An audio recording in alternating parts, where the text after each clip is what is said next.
So I was part of a investigative team that was invited to the Navajo Nation to explore this historic site called Satan's Butte.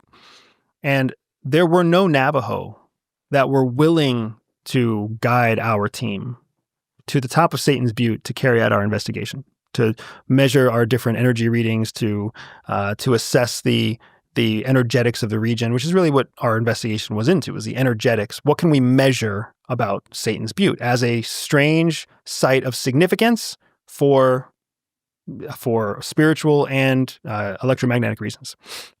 So we found one elder who was actually on the fringe of being both Navajo elder and Navajo spokesperson to the outside world. Mm-hmm. The only reason he was willing to take us up there was because he felt a personal responsibility to bridge the gap between traditional Navajo beliefs and modern day science, right? Fantastic guy. His name was Art.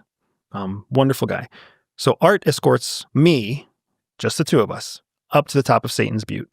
And nobody has been on the top of Satan's Butte for months, if not years, right? Because nobody goes there. It's off limits in the Navajo culture, and the Navajo Nation is essentially off limits to the outsiders. So we go up to Satan's Butte. We measure electromagnetic readings. We measure radiation readings. We measure radio energy readings. What tools we have that we can measure scientifically in our current database, we take those up and we use that to get a baseline of Satan's Butte. We find very high radiation levels, which isn't surprising because that's an area of nuclear testing. It's an area of high natural irradiation. So we're not surprised necessarily by that. But then we see almost no radioactivity and we see very little electromagnetic energy.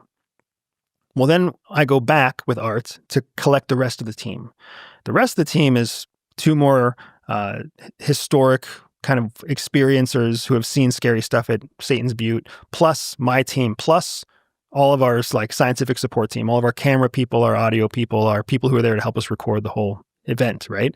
We drag everything up to the top of Satan's Butte, same day, but later in the day. And everything changes up there. The electromagnetic energies are through the roof. The radio frequencies are through the roof. The radiation energy disappears altogether. And our Navajo guide and the people who joined our guide to kind of be security, they all start having their own like spiritual responses to this mountain at the same time that like this incredible weather anomaly is forming over Satan's Butte simultaneously. Strong winds, lightning, rain that only exists over us. All of it documented, all of it measured. And I'm sitting there logically trying to scientifically collect as much information as I can, and it doesn't make any sense, right? Meanwhile, the teams around me, including my own team of people who are there to support us but don't really know what's going on, they're all starting to freak out because at the very least, they're afraid of getting struck by lightning. But to a larger extent, they're wondering what the fuck just happened to change the whole makeup of this mountain in a matter of a few hours. Me, I'm just wondering why this energy was present before and it's not there now. This energy that wasn't present before is present now. What happened here? So we collect our data. We get off the mountain before it becomes any kind of health to life and limb and safety, only to then find out that part of the reason that mountain is deemed to be so off limits in the Navajo belief system is because they believe that there's a place where two worlds cross on Satan's Butte. It's essentially what they call a portal now. But what the Navajos consider, the Navajo belief is that the world was formed by deities climbing through portals from world to world. So I think our world is like the seventh portal that someone climbed up to then colonize our world, to create our world. So the Navajos believe that it's basically the umbilical cord. Satan's Butte is basically the umbilical cord for all of our planet.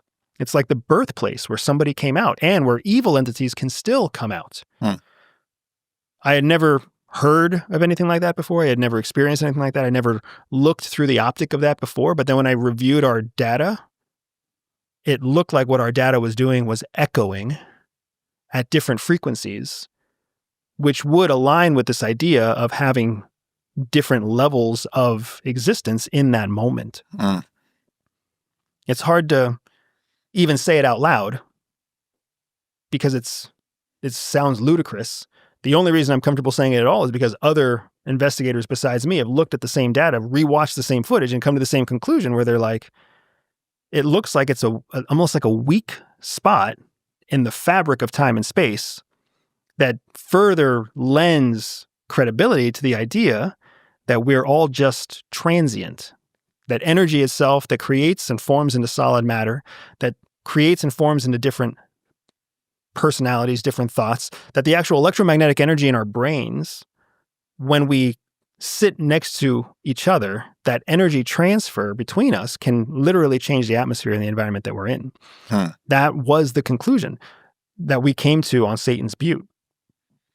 It's the strangest conclusion, but in many ways, it's also a very liberating conclusion, because to me, it tells me that there's not only more than what we see, there's so much more that we are ill-equipped right now to even be able to measure it. Yeah.